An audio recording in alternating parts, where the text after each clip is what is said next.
They're justified and they're ancient. Are they? And they drive an ice cream van. They do. A nice clean van.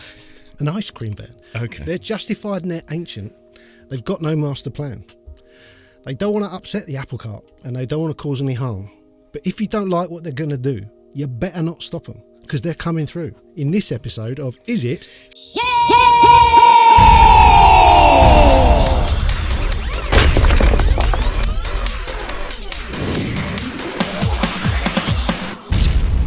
Nice. It's always good to do the old switcheroo. That'll fuck them up. The old switcheroony. Took me about 10 minutes to remember that. Yeah. So what does KLF stand for then? Well, this has been well argued about, and they don't give the same answer twice. But originally, they told everyone it was the Communications Liberation Front. Yeah. Communication spelt with a K. Yeah. Then it was Kings of the Low Frequencies. Yeah. And I think there was another one. Copyright Liberation. Copyright Liberation Front. Yeah. I think they just like the letters. Yeah. Well, they are good letters. They are good. They look good. Yeah, I like... Big and bold on the side of a building. They're doing their People's Pyramid. Are you familiar with this? The K, of course, now they're K Foundation, aren't they? Yeah. Which has different meanings now, if you're a young raver, the K Foundation. It does. Yeah. I had a few email exchanges with Mr. Drummond. I remember you saying, yeah. Years back. Yeah. Years back, we communicated. He sent me a couple of chapters of his new book he was working on. But yeah, nice fella. Yeah, I've got a couple of KLF books, but they're just complete gibberish. Well, I read his autobiographies. I read 45, Yeah. which he wrote when he was 45, which Yeah. I really liked. And then I read, and of course, what was the crazy one? Bad Wisdom, which he did with Zed from Zodiac Mind Warp. Yeah. That was brilliant. That was like a bad trip reading that book. I still read it again every now and again because it's just mental. And then there was it the 17? Yes. Which that's the one he sent me some before he put it Well, that out. was the kind of project, wasn't that, where you get 17 people from a town and you all stand together and hum? Yeah, he would put together a choir. They That's would right. sing this piece of music It's loosely. ad-libbed, isn't it? It's all Ad-libbed kind of completely- piece of music, and it would be recorded and then deleted, and no one would ever hear it apart from the people that were there. Yeah. Mad idea, but And then they quite like it. sprayed, they had a thing they sprayed on the ground, didn't they? 17. to Yeah. show that they'd been there. I like all that kind of I weird like all hippie that. trippy sort of stuff. Yeah, I do. Yeah, And and this- of course they burnt £1 million. They did. I've actually got that poster on my studio wall, big poster. And it's we ran out of ideas and now we need the money back. I know how they feel. Yeah, but big fan. I never realised. I mean, that Stadium House trilogy. Yeah. How I know, obviously full of samples and stuff, but there's a Voodoo Child, Jimi Hendrix sample in the wah guitar. Yes. Wah, wah. That's Yeah, Jimi yeah. Hendrix sample, Voodoo Child. It's almost unrecognisable. Really, really clever stuff. I'm quite proud to have everything I think they ever released on vinyl. Yeah. I bought all the 12 inches, all of it. Yeah, you are a bit of a fan, aren't you? Little bit of a fan. Yeah. Yeah.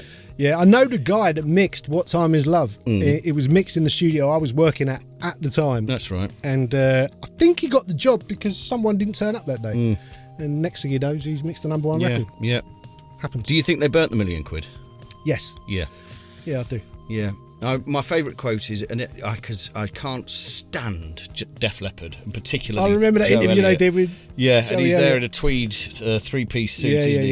yeah. And plus fours. Yep. And he just says, "Did you not want the £1 million?" And he says, "Well, yes. We just wanted to burn it more." Yeah. And he was saying, you could have given it to, built some children's homes or, given it to charities. Like, yeah, but if I'd have just done the Rockstar thing and just spent it on Rolls Royces and drugs, you wouldn't have said a word. There you go. There you go. Interesting philosophical kind of thing. Yeah. that. Yeah. Who knows? Yeah. Gimpo, of course, who was their roadie. The wasn't he? M25 spin. Yeah, that's Remember right. Yeah. God, it's all coming flooding back.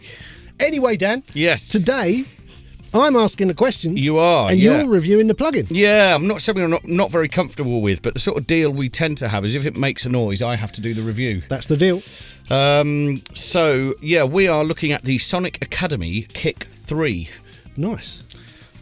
which obviously comes after the Kick 2, which came after the Kick 1? Yeah. Or was it just called Kick? It's probably just called Kick. Yeah, I would guess. But I remember the release of the Kick because it was back in the days when I was a more active electronic music producer, and I've noticed, in fact, doing a bit of research for this, that Nicky Romero is still one of the named sort of endorsees of this plugin. Okay. But he does really, really cool stuff. His sample packs always sound amazing. His tracks are always great. Yes, I remember the release and the Nicky Romero thing, and there might have been a demo on one of the computers in one of the studios that I'd worked on. Yep. And I'm sure everybody knows this, but prior to the likes of Splice, Yep. we would have banks of key groups of sampled Kicks. you know, and on a slow day in the studio, you'd be like, Dun, dun, yeah. dun, dun, dun, dun. Yeah. How many you heard now? 500. You'd be like, right, well, I'll put another key group of kick drums together, Yeah. on the EXS24, which, although very, very versatile, was not the easiest sampler in the world to work with. No, it's a lot easier now. The It is, sampler yeah, is yeah. a lot easier. They've got that quick sampler, haven't they, as well now? much better. Yeah. But yeah, God, and there's that meme that goes about, isn't there, at the moment that I've seen, where a nun says, nothing, what do people do after 2 o'clock in the morning? And then it flicks to somebody sampling, cueing through. snare sounds, Yeah. We've all done it. We have, yeah. And so, of course, that was how we used to do things. And then Splice comes along. Yep. But of course, then you're still doing the same thing, but in an interface. You're still listening to kick drums. And I don't know. Once you've listened to 4, 5, 6, 10 samples, they all start to sound the same. And the amount of times I've been producing tracks, and you think you put in your kick drum, you think, I want a tight kick with a bit of an attack on this, and then you go back and listen to stuff that you've done because you couldn't be bothered to replace the sample, and you think, I really should have. Yeah. I mean, that's kind of why I bought the hardware drum machines. Yeah. I wanted to stop just going through thousands of samples. Yeah. So I've got 4 different kicks in the RZ1. Yeah. There's maybe 4 in the RX7, and the drum brute is analog, so I can get a bunch of different sounds, but that's very 808.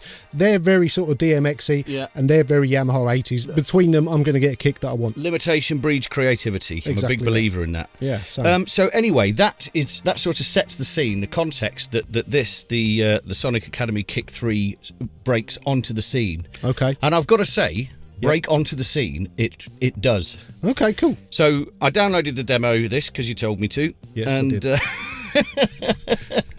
Well, originally, didn't we have to sign up to? There was some complications. Sonic Academy they have an interface, don't they, that you use to license their plugins. But as it turns out, you can download the demo of this because, of course, I didn't read through it. So I phoned you and said, "Oh, and you went, no, just download the demo." So I just downloaded the demo. But it was one of those tech support. Sean, yeah, you are tech support for everybody I know. Yeah.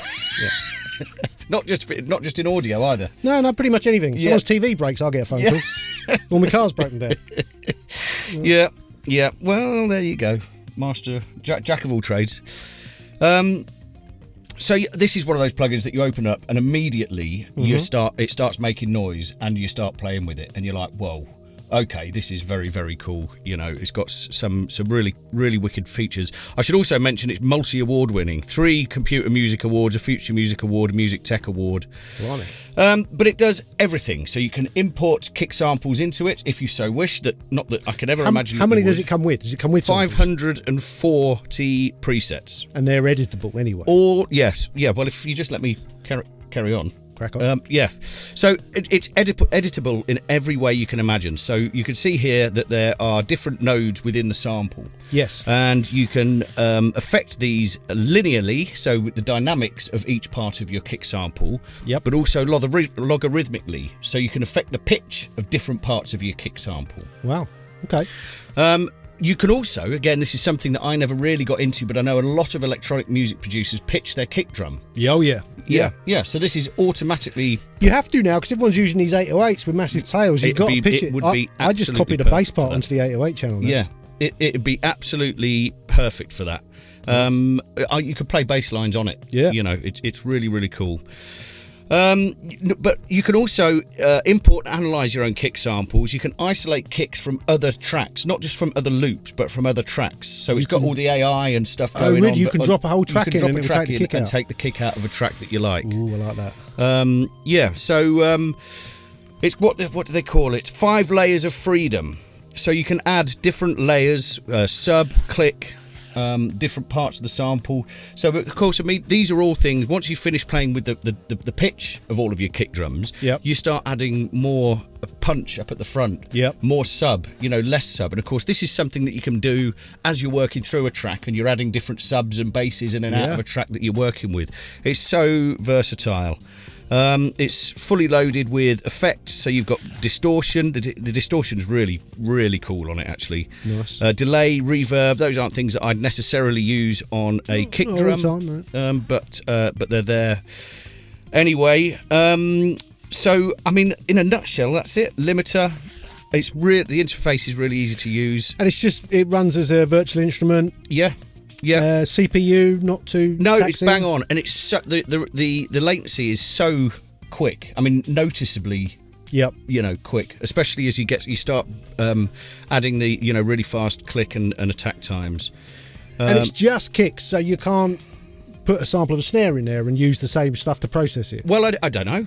You could, I guess. I guess you probably could. It was going to be one of the things that I'd sort of mentioned is that there should be a snare version of this. I'm fairly